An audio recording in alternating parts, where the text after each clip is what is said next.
With Nick Lund, and he is part of the advocacy and outreach manager for MaineAudobon, and also the author of books that include ABA Field Guide and Birds of Maine. And where can we find those books? Yeah, so the ABA, American Birding Association Field Guide to the Birds of Maine. You can find them in bookstores, just in time for Christmas 2023, I guess. Yeah. Should have come on a few days ago. It's always a good time to research birds. Yeah, it does. Yeah, right. There's no bad time to do it. So, I don't know. It's on Amazon. It's on stores.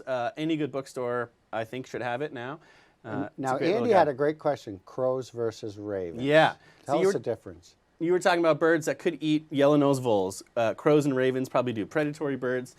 We have two of them up here. Here we go. Here's a cool little image. So these are two black, large birds that you'll see around Sugarloaf all the time. The crow on the right there and the raven on the left. So like the main difference, how do you tell them apart? It's always a challenge for birders. Yeah. The main difference is that ravens are bigger, but it's sort of, again, hard to tell if they're by themselves.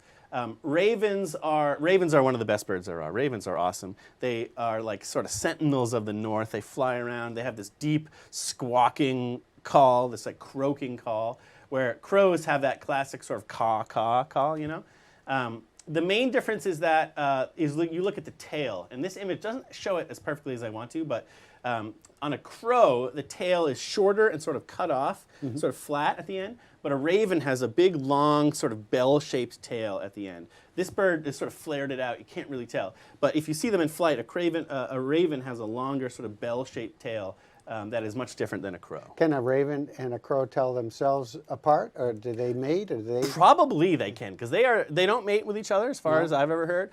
But crows and ravens and birds like jays, we have Canada jays and blue jays up here, they're all in the corvid family.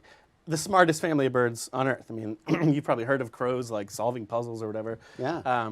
They probably can tell each other apart. They can probably have conversations. They probably, they recognize certain people, and they're really smart birds. And they pass that along genetically, as in the breeding that I was doing. Yeah. Yeah. They're social. I mean, they are, especially this time of year, where they're not in sort of territorial breeding mode.